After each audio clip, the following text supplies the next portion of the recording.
भाभी जी, जल्दी से अपना हार उतार कर दे दो, नहीं तो अनर्थ हो जाएगा।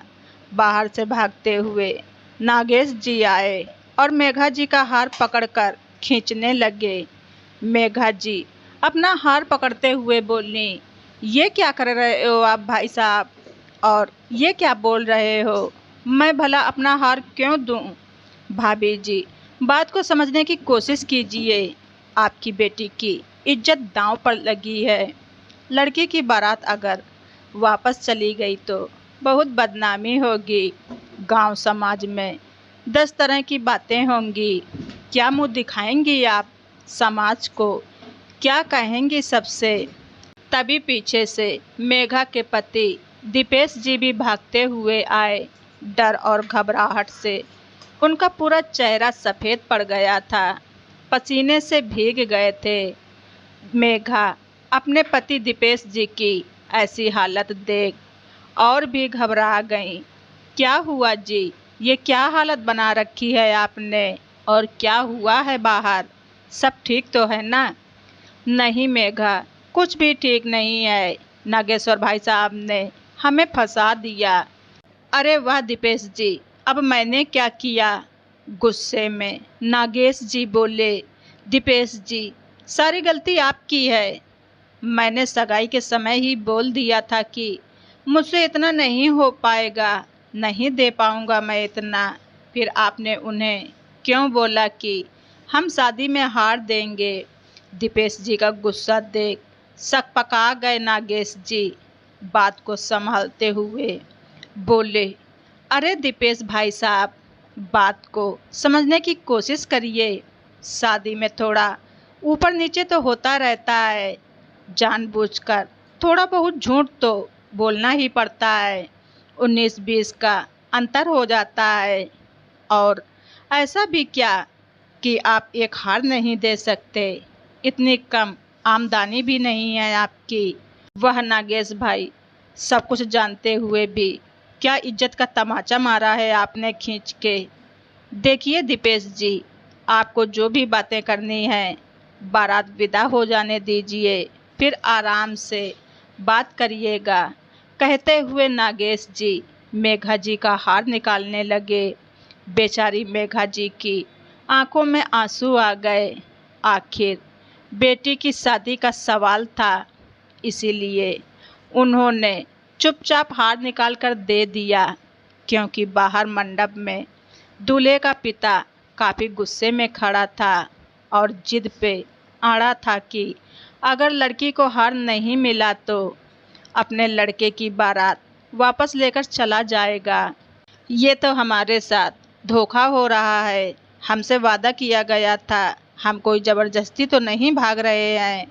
हमारी भी इज्जत है समाज में, सारे रिश्तेदारों में, सबको पता भी है। फिर हार नहीं मिलेगा तो हम सबको क्या जवाब देंगे? सभी लोग तो यही कहेंगे ना कि आखिर ऐसी कौन सी बात हो गई जो हार नहीं मिला। कमी तो हमारे बेटे में ही ढूंढेंगे ना। ये तो गलत बात है। खैर, हार मिलने के बाद शादी विधि विधान से पूरी हुई। लड़की की विदाई भी हो गई। तभी दीपेश जी गुस्से में नागेश जी के पास जाकर कहते हैं, नागेश, क्यों किया तुमने मेरे साथ ऐसा? तुम कभी कोई शादी ढंग से निपटा नहीं सकते। मुझे तो शक पहले से ही था तुम्हारे ऊपर कि तुम कोई ना कोई गड़बड़ जरूर करोगे।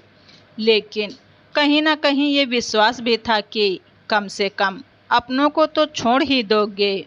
लेकिन तुम अपनी हरकतों से बाज नहीं आए। तुम्हारी हरकतों की वजह से कितनी तकलीफ हुई है मुझे। अपनी इज्जत बचाने के चक्कर में रो पड़ा था मैं। अभी भी समय है, सुधर जाओ। सबकी बद्दुआएं मत लो। भूलो नहीं कि तुम्हारे भी एक बेटा है। वाह दीपेश भाई साहब वाह, एक तो नेकी करो, ऊपर से बातें भी सुनो। भलाई का तो जमाना ही नहीं रह गया है। जैसे तैसे करके इतना अच्छा लड़का मैं ढूंढ कर लाया आपकी बेटी के लिए, और आप मेरे बेटे के बारे में ये बोल रहे हो? भाई साहब, जब मैं अपने बेटे की शादी करूँगा ना, तो देखना कैसे धूमधाम से करूँगा। पूरे गांव और सारे रिश्तेदारों को बुलाऊंगा। याद रखेंगे लोग मेरे बेटे की शादी। आप लोगों की तरह नहीं जो 2-2 रुपए के पीछे भागते रहे। एक तरह से दीपेश जी को ताना देते हुए निकल गए नागेश जी। नागेश जी का एक ही बेटा था, किशन, और रुपए पैसे की नागेश जी के पास कोई कमी नहीं थी, क्योंकि नौकरी के साथ साथ ऊपर की कमाई भी करते थे। बेटी तो थी नहीं। कुछ दिनों तक तो दीपेश जी ने नागेश जी से बात करना ही बंद कर दिया। लेकिन करीब 1 साल बाद जब नागेश जी के बेटे की शादी पड़ी, तो नागेश जी ने दीपेश जी को मनाकर अपने बेटे की सगाई में बुलाया। बेटे की सगाई नागेश जी ने होटल में काफ़ी धूमधाम से किया था। सारे रिश्तेदारों को, जान पहचान वालों को, यार दोस्तों को, सबको बुलाया था। सगाई होने के बाद एक दिन नागेश ने दीपेश जी से कहा, देखा भाई साहब, ऐसे करते हैं शादी। अभी तो आपने सगाई देखी है, अब शादी देखिएगा।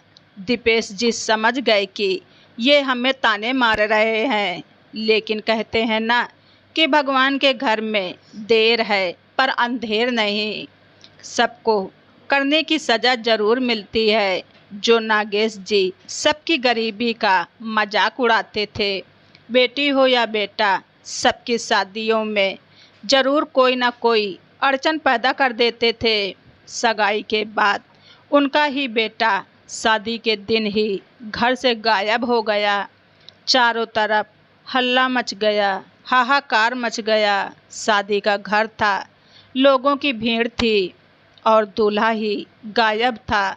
जैसे ही ये खबर नागेश जी को मिली, वो अपना सीना पकड़कर बैठ गए। बीपी हाई हो गया, धड़कनें तेज चलने लगीं। खुद के पैरों पर खड़े नहीं हो पा रहे थे, गिरे पड़े जा रहे थे। लेकिन वहीं पर शांति से बैठे दीपेश जी और मेघा जी नागेश जी को देखे जा रहे थे, जैसे कह रहे हों कि नागेश, ये तुम्हारी करनी का फल है जो भगवान ने सूद समेत वापस दिया है। भगवान की लाठी में आवाज़ नहीं होती। तुमने न जाने कितनों की शादियाँ तोड़ने की कोशिश की है, इसीलिए भगवान ने आज तुम्हारे ही बेटे की शादी तोड़ दी। धीरे धीरे करके सारे मेहमान चले गए।